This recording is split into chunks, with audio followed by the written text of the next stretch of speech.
Hey, good evening, everybody. Saturday evening, November 14th, 2020. Red Sox collector Dan McGraw here. Just wanted to post a video with some recent mail. The last 2 days worth of mail has been very eclectic, so to speak. I won't say a little bit of everything, but definitely some cool stuff that you don't see every day, and just some really neat additions to my collection. So, without any further ado, let me get to it here. I'll start out with the cards that I've received. This is I believe it's 2019 Topps 150 Years of Baseball, the fabricated patch of Hall of Famer Jim Rice. I have several of these, did not have Rice. Um, Very inexpensive, that's why I grabbed it. These next five or so cards came from the same seller, and he threw in a couple of bonus cards. These were all 99-cent cards and combined shipping of three or 350. These are 19s, I believe. Let me just check. This is 2020 Topps Gold Label Chris Sale and 2020 Topps Gold Label JD Martinez. And then these are going back to 2007. These are the Upper Deck Green Predictor editions. You don't see these very often. Dustin Pedroia, Dice K, that being his rookie, and Tim Wakefield. I haven't done any research on these, so I don't know if it's the whole team set that they made in the Predictor, or if they only did certain players. I have no idea. So I picked up those three from the same seller. The card backs appear to have the same numbers as the regular issue, so I'm assuming it's an entire team set. Just don't see these very often. And then the seller was kind enough to throw in two bonus cards, which I thought was funny because he notified me the day after I won the auction and said, "Sorry for my slow shipping. I'm going to make it worth your while, though. I'm sending a few bonuses." And he sent these two cards. These are both 2018 gold labels. This is a Ted Williams. This might be the black. I can't really tell with these. I have to look at the base cards that I have, and then this is Chris Sale. I think it's a class 1. The Williams is a class 1. This is a class 2. And the Williams actually appears to be the black version. But I can't tell. These cards the variations are so similar that it's hard to tell sometimes. But definitely some cool stuff. And then for my vintage collection, a 1953 Bowman Maury Mickey McDermott card number 35, just a base card I needed for my team set. I think I'm down to 3 cards, maybe 2 now for the 53 Bowman color set. I still need the Jimmy Pearsall for the black and white set. I did a search for those the other night because I know it's the only card I need, and phew, they're not cheap. It's a harder to find card. A lot of them are graded. I don't want to buy it graded. I'm happy with this similar condition, probably a very good condition, just no creases.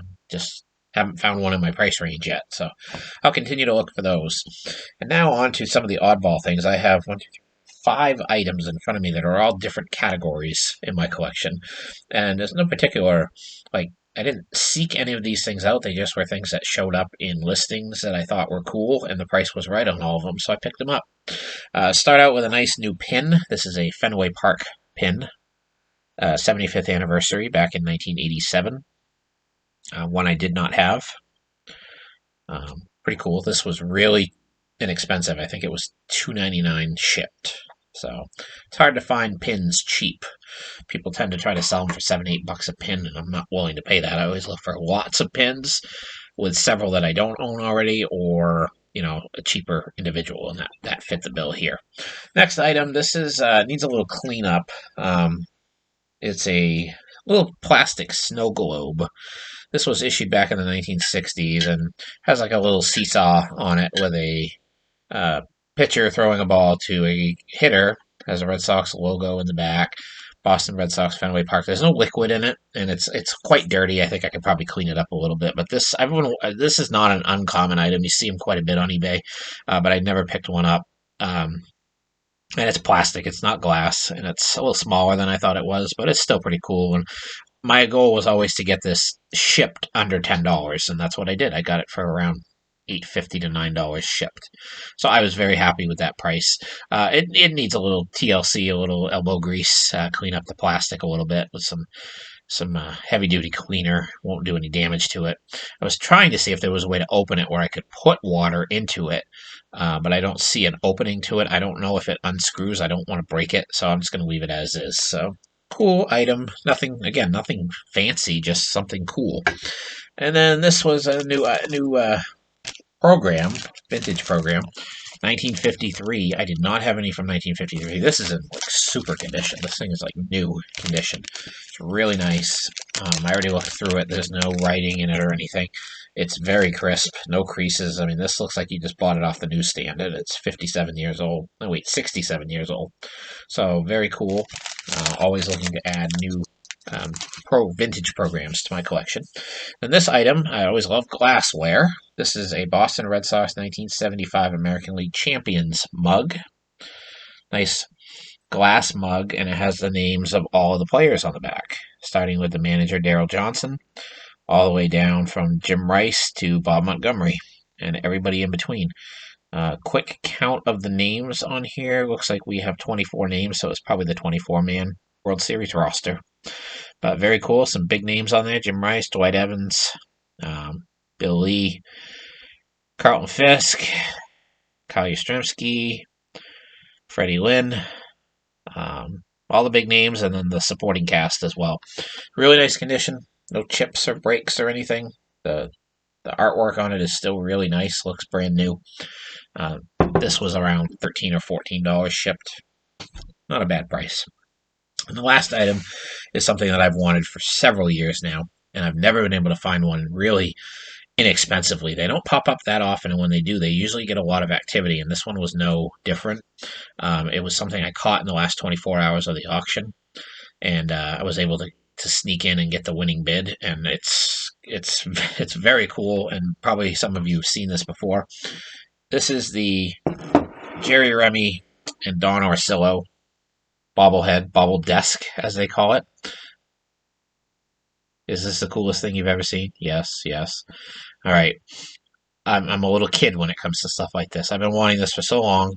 I love Don Orsillo. Don Orsillo to this day is still my favorite Red Sox play-by-play guy in my lifetime.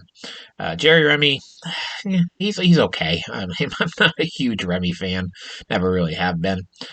Feel bad for him, being sick as he's been the last few years. But, I could take it or leave it with Jerry Remy. I've never been a huge fan, but he's very popular.